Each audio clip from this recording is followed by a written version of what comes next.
To many people, the computer is still a mystery. Its outward appearance gives no hint of its capabilities.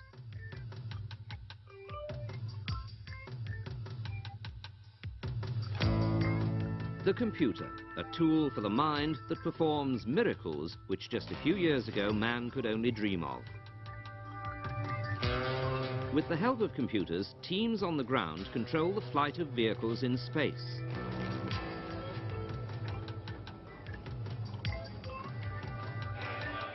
In Frankfurt, Tokyo or New York, the same technology is used to monitor trading in shares or currency. Time and space have become almost meaningless. The computer is bringing the world closer together, while on some monitors, images of a new artificial world are already emerging. For some, the apparent omnipotence of information technology is also a source of concern, as indeed it was in its early days, when many people saw computers as mysterious electronic brains.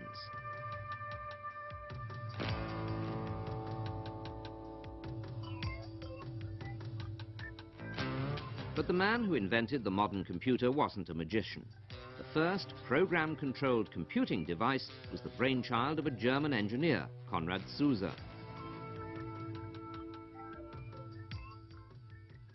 His Z1 model would seem to have nothing in common with modern computers.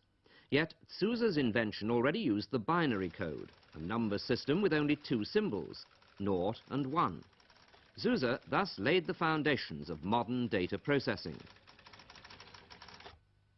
3 centuries before Zuse, the French philosopher-scientist Blaise Pascal created the world's first mechanical calculating machine. Known as the Pascaline, it used the traditional 10-digit decimal system and was correspondingly complicated to use. It was suitable only for simple addition.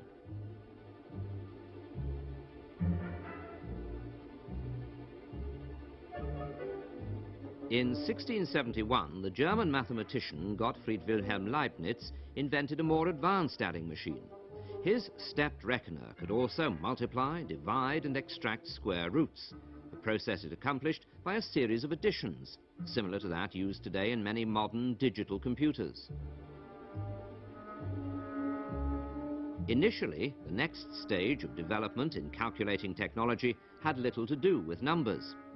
In France, in 1804, Joseph-Marie Jacquard built a loom that was programmed with punched cards. Each card controlled a single movement of the shuttle. In this way, patterns could be created.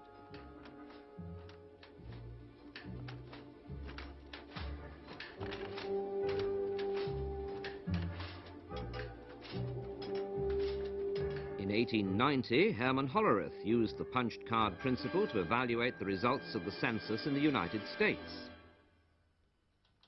Hollerith had census takers punch holes in cards to represent various characteristics of the population. His new machine was able to read the cards automatically, enabling the millions of data to be classified and counted in 1/3 of the time it required previously. Word of this spread quickly. Around the turn of the century, Hollerith's machine was rationalizing office work worldwide. By this time, Charles Babbage had been dead for 30 years. Of all the scientists who dreamt of an automatic calculating machine, his vision came closest to the modern-day computer. In 1822, Babbage presented his still unfinished difference engine, which was designed to solve complex equations. Thousands of cogwheels intermeshed. In this way, algorithms were turned into complex mechanical operations. The difference engine was never completed. This reconstruction of the unfinished machine stands in a museum in London.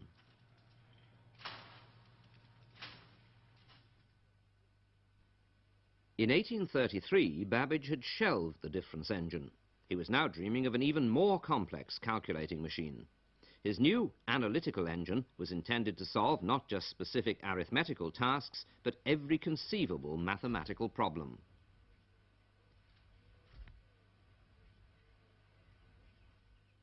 Here in Cambridge, mathematics professor Babbage devised the first real computer with an arithmetic unit and a memory. He planned to feed in the programs with punched cards. Babbage's problem was that he was completely dependent on mechanical systems.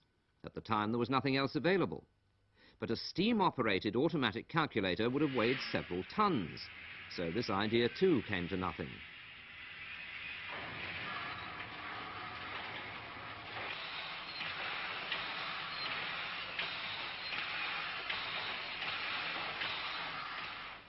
With his dream of an analytical engine, the first universal computer, Babbage was at least a century ahead of his time.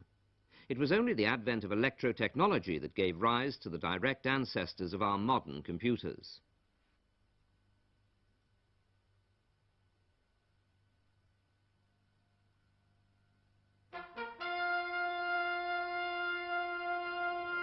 In Berlin, a budding engineer called Konrad Zuse wanted to build a machine that would take over the tiresome task of making routine calculations. He was convinced that there had to be some kind of mechanical brain which, in principle, could solve every conceivable kind of mental task. In communications technology, Zuse had discovered the electromechanical relay. He deduced that the relay could become the essential component in a computer, functioning on the basis of the binary code, because the relay, like the binary code, only knows two states, in this case, on or off.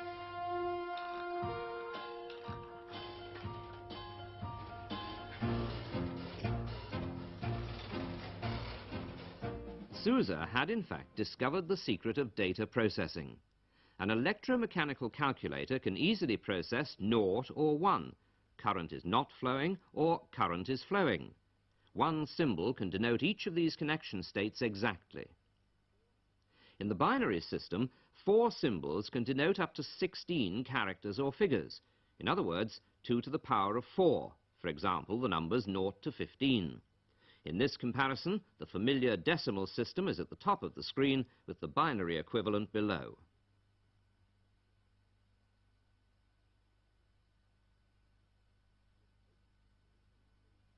With 8 symbols, the number is 2 to the power of 8 characters or figures. In other words, 256 digits.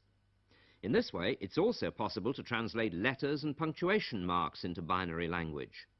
Logical operations can even be performed with it. The rules for this were developed in the mid-19th century by British mathematician George Boole. The algebra of logic he developed provided the basis for modern computer systems and language.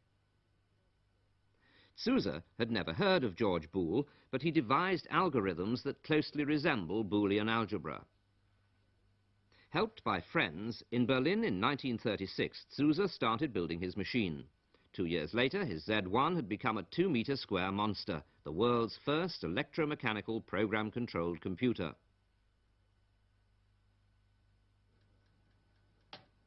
Zuse continued his work. During the Second World War, he built the Z3.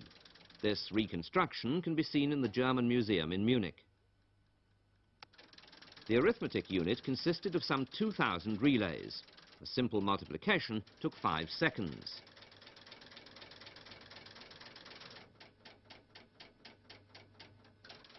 Lights on the console indicated the result.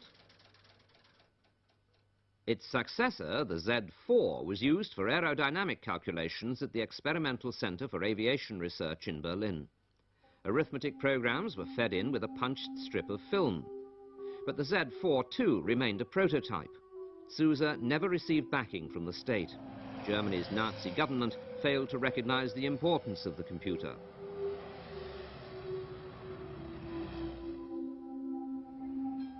In the United States, however, development work on the computer was going ahead at full speed. It had all started in the Bell telephone laboratories in 1937. A mathematician called George Stibitz had discovered that Boolean algebra was the ideal language for telephone relay circuits. Using batteries, torch bulbs and wire, Stibitz built a device that could perform binary additions in line with Boole's principles. Stibitz and Zuse thus trod similar paths without knowing anything about each other. Stibitz called his second device the complex number calculator. It could perform all the basic arithmetical operations.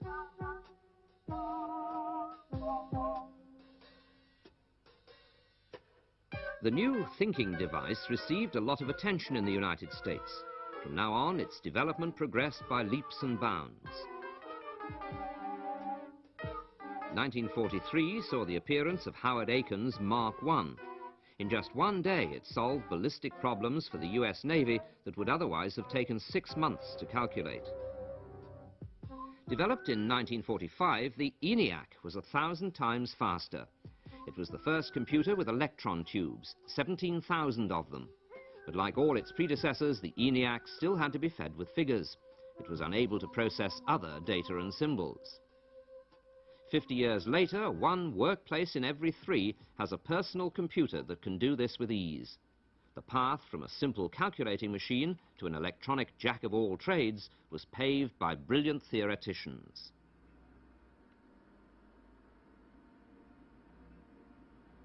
In 1936, British mathematician Alan Turing described a machine that could solve every kind of logical problem. In 1945, American mathematician John von Neumann described how such a universal machine had to be configured. This principle is still valid today.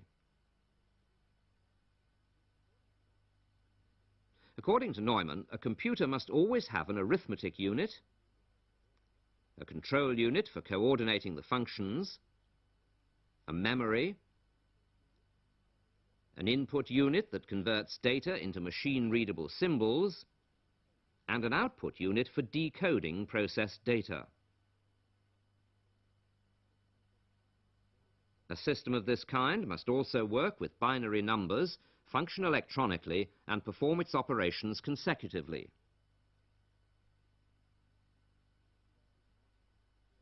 Today, Neumann's and Turing's theories are common knowledge. Even children know that computers are far more than just fast calculators.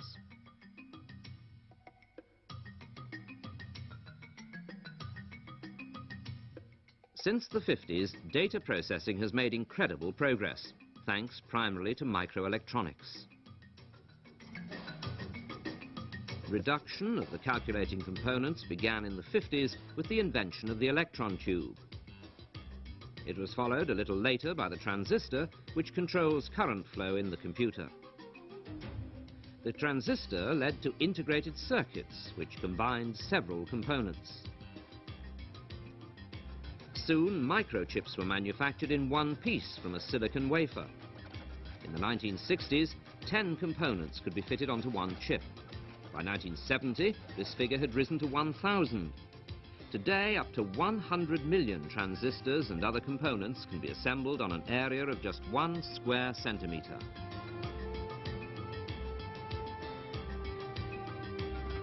As the capacity of computers continually increased, the cost of computer technology fell steadily. What's more, well-devised application programs made computers increasingly easier to use.